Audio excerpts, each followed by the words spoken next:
All right. Hello, ladies and gentlemen, and welcome to the, I think, 30th Sunday podcast on the just on the cusp. Just finished up watching the E3 conference from Bethesda and thought I'd give a couple of reactions to it.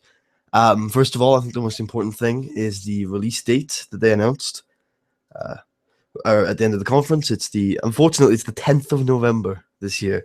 It's a little bit later than I was expecting. I thought it'd be early October.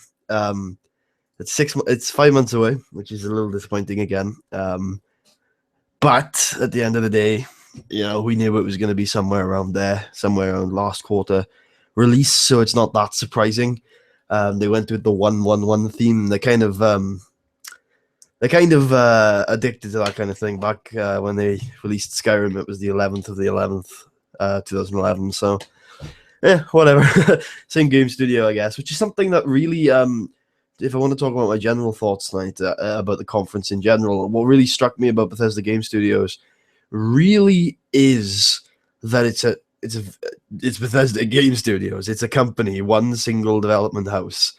That's not really how my thought process was going into this. I thought it was Fallout, Fallout team. You know what I mean? Even though I knew New Vegas was developed by Obsidian, to me it still felt like a lot of stuff was being cast aside tonight because it's Bethesda. It isn't Fallout 3, Fallout New Vegas, Fallout 4. It's Bethesda. It's Oblivion, Fallout 3, Skyrim, Fallout 4. That's their mindset. And it's very evident to me tonight that was the way they were thinking about it. And in a lot of ways, I'm actually very disappointed with a lot of what was announced tonight. I'm going to go through it as best as I can, the actual Fallout conference. But before I do, use a few notes on the conference in general. So it kicked off with a video showing a lot of the behind-the-scenes stuff at Bethesda. And it was really cool to see the work, and not the work per se, but the people that go into making a game like this. It was really interesting to me to see that video, and it was a cool kickoff. It was a cool kickoff, I'll tell you that now.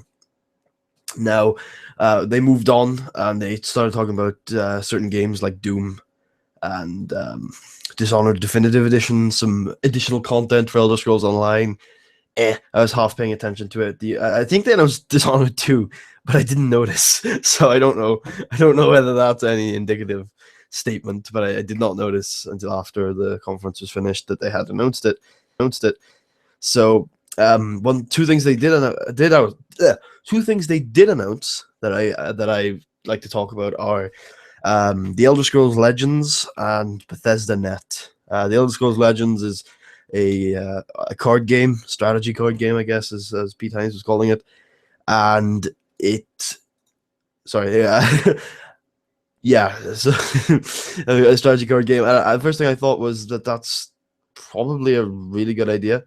An Elder Scrolls card game sounds like sounds good to me. Sign me up. And a lot of people were saying like Hearthstone ripoff. That's fine with me. Look, if you make Hearthstone with Elder Scrolls characters, I will be a-okay with that. And the other thing that more links into Fallout 4 is Bethesda Net, which I'm assuming is going to be some sort of integration. To me, it sounds kind of like games for Windows Live or Rockstar Social Club, which sounds like the stupidest thing in the world to me, because both of those were absolute and utter flops that were terrible. So I'm going to just ignore that completely and just hope that it's not going to be that big of a deal in Fallout 4. Moving on. Bethesda Net doesn't seem like a good idea. You can learn more online.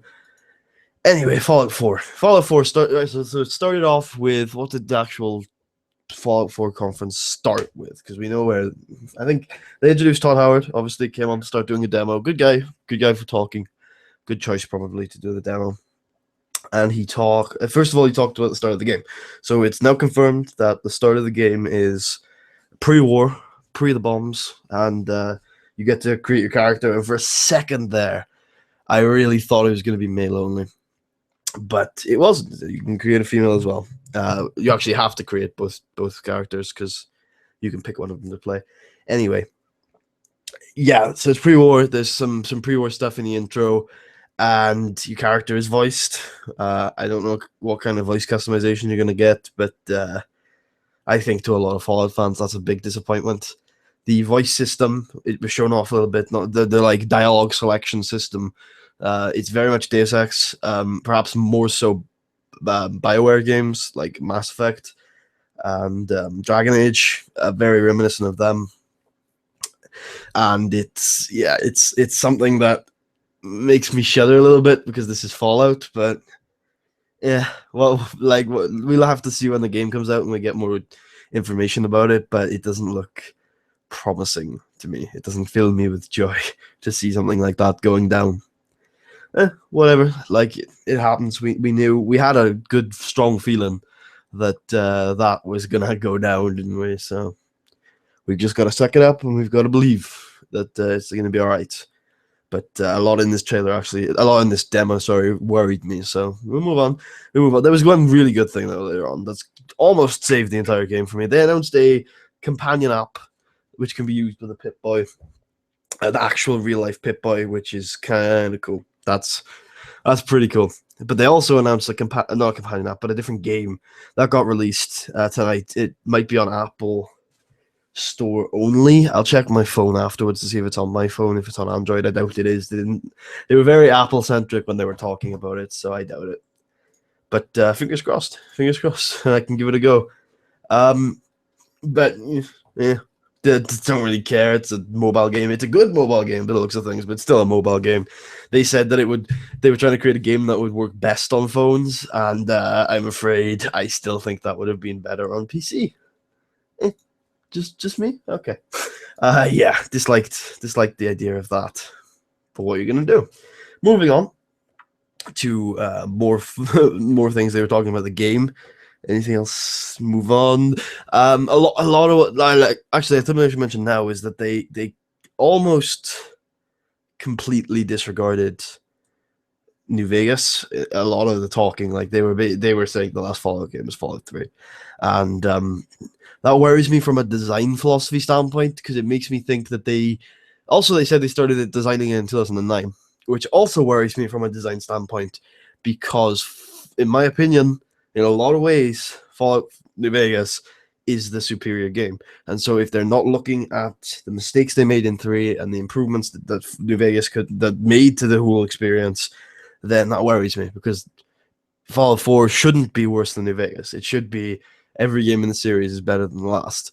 And unfortunately, that might not be the case if they base their game on Fallout 3. But yeah, moving on. I'm sure that they think it was rip roaring the best game in the series and all that, but I disagree. So moving on.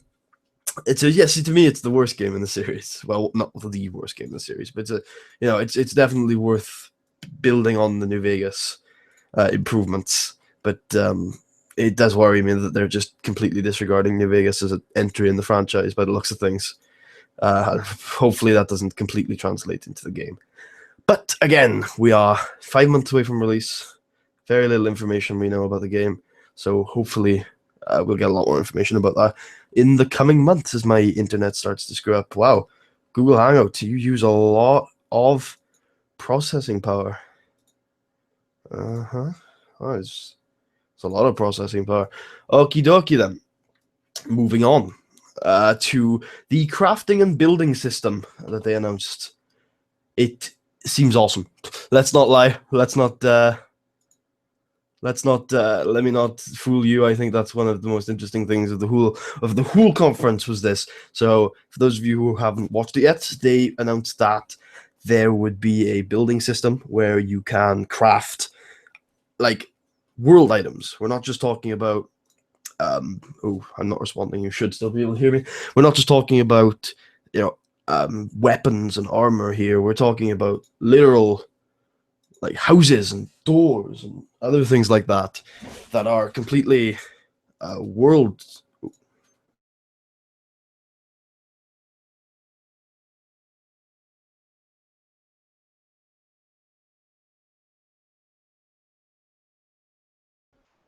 Okay, I might just have left the Google Hangout. We're back. Yeah, world items, like you can build settlements and houses and things and defenses, and you get raided, and that sounds honestly the most redeeming thing I hear tonight. That sounds like endless fun. Oh, also, I mentioned this yet. No mention of multiplayer, and I was thinking that would be a good thing, but considering how little they seem to be focused on traditional Fallout storytelling, I'm a little bit wary because I would like to play play with the settlement building stuff in multiplayer. That would be kind of cool. But no, in general, the lack of multiplayer is a good sign. But the building system is incredibly exciting. One of the most, again, it is the most exciting thing it's the most exciting thing I heard of this in this conference, which is cool to see. But yeah, that's interesting to me to see that building system, and also it transfers over to the crafting system as well, because you can see in the trailer that you've got a lot of different ways to change your weapons and change your items and other things like that, so that you can build really unique experiences, customizable power armor, customizable weapons, 50 base weapons with over, I think they said 700 mods and things like that to the weapons, which is really cool to see. The graphics are pretty good. I still have a problem with the humans and the dog. I still think they're animated a little bit weirdly, but the environments are great. Which, yeah, typical Bethesda, right? The environments are good, but the humans are a little bit off. That could translate to a lot more than just graphics. Hopefully it doesn't. Yeah, in general, I wasn't too particularly fussed on a lot of the gameplay they showed, because there's a lot of combat, a lot of focus on combat, and it's another reason why I dislike a lot of the marketing that's coming out for a lot of the questions that sorry, a lot of the marketing that is coming out for Deus Ex 4, because it's a lot of focus on combat. And while I think that's probably a good idea, because the combat does look visceral, it looks awesome, it looks fun, which is cool, which is great. What I want to see though is I want to be able to talk my way out of these problems. I don't want to be able. I don't want to be. I don't want to be fighting all the time. I want to have options to talk my way out of problems, to have alternative options, to bribe my way out of problems, kind of the alternative endings to quests that we saw in New Vegas, rather than a lot of the stuff we saw in 3, where there's a lot of fighting because this guy told you to fight. That's not really what I want from a Fallout game. And it just doesn't look like the gameplay disappointed me a little bit, because they focused a lot on making the combat better, when I thought if you're taking 3 as the measuring stick for the last game, the combat wasn't the weakness. It was the story that was the weakness, and it was the storytelling that was the weakness, and that should be the focus of Fallout. So I don't know if that's absolutely 100% the best thing to be focusing on your marketing for me personally, because I don't want to see that. A couple of other things, confirmed things that are cool to hear about. The Brotherhood of Steel are confirmed, because we had a Brotherhood Initiate in the trailer. That mutant-looking thing that we thought was a Mirelurk is a Mirelurk. I'm pretty sure, at least I saw that. The Brotherhood, you can kill a Brotherhood. Hopefully that's focused into the story this time. Hopefully you have the option. Hopefully there's no faction that you absolutely have to stick with until the very end, otherwise you can't complete the game. That'd be great. High hopes for that one. Honestly believe they won't fuck it up this time. Then again, if they're ignoring New Vegas as a step up, then whatever. Yeah, so irritated by that. They didn't even mention the game once tonight. Not once. And that really annoys me. Because I do think that's where they should have started. Time period. By the sounds of things, it's 2277, because they said you go into the vault and you wake up 200 years later, which is the same year Fallout 3 takes place in, which is interesting. That could open up a lot of possibilities. It also means that the New Vegas stuff won't be canon yet, which I guess makes a lot of sense. But then you're also halfway across the country. You're all the way across the country. You don't have. It's not that big of a deal for you to factor in a couple of New Vegas references here and there. But yeah, whatever. New Vegas hasn't happened yet. Great, you're going backwards. Nice, good to see. But yeah, same year Fallout 3 takes place in. Maybe there'll be something with that. Maybe there won't be. We'll have to see. A lot of cool looking environments, as you'd expect. Super mutants confirmed. All that stuff confirmed. That dog is a companion. The new companion system looks quite cool. Being able to command companions around. VATS looks cool. VATS is more slow mo now than stop time, which is yeah.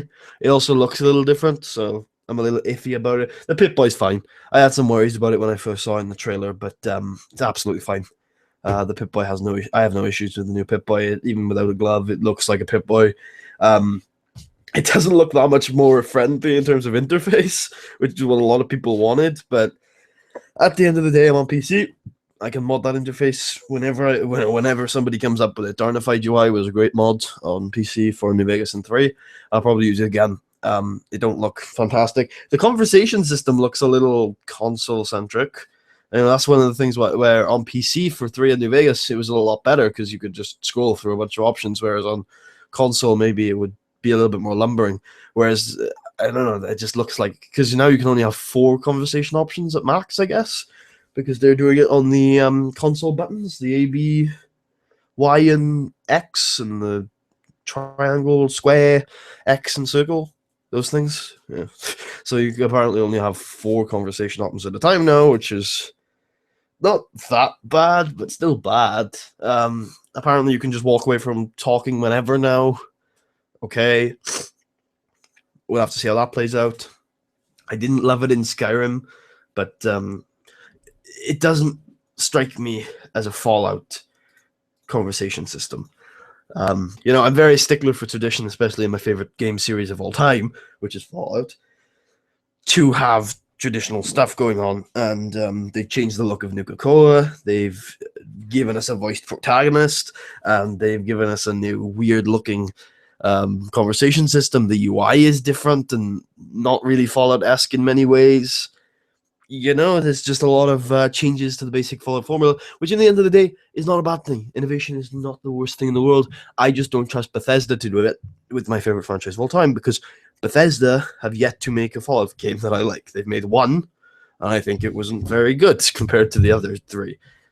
It wasn't terrible, and in certain aspects it is better than some of the other 3, but still, they're making side games to the Fallout series now. They're not making main series games, because I think a main series has to be fluid and a single storyline, whereas they're romping off on adventures now, which is again fine, but you have to have. If this wasn't called Fallout 4, I don't think I'd have as much expectation for it. I don't think I'd have as much of a disagreement with Bethesda in terms of 3 and 4, because I have an expectation for a main series Fallout game and what it should be. And unfortunately, I don't think 3 really lived up to that main series Fallout game that I was looking for. And looking at 4, it looks a lot in the same vein. But 4 looks okay. And that building system looks amazing. It really does. It looks fantastic. That building system looks like one of the best things to come out of Fallout today. But in terms of it being a Fallout game, it really didn't deliver on what I was hoping to see, because there was no side characters in the demo. There was no real exploration of the towns. A lot of it was wasteland and big open land with nothing to do in it, and a bunch of enemies and a bunch of hostile things that you can't talk to because they're mutants and creatures, and it just didn't seem like the absolute best. It just didn't seem like what I was looking for, which I understand what I'm looking for is hard to put across in a demo. So I hold out hope, as I have, as I've said since the podcasts of old, when we started talking about Fallout 4. I will be disappointed if it's on the East Coast. It's on the East Coast, but I'll give it a chance. I will be disappointed if it's very gameplay focused and it follows in Fallout 3's footsteps. It looks that way, but I'll give it a chance. That's really where I am right now. I still don't know what kind of content I'm going to be putting out for it. I'm sure we'll talk about that closer to the time. I don't know if there's much more to talk about really, but just the key points to take away from this: the 10th of November 2015 is when it's coming out. There's a new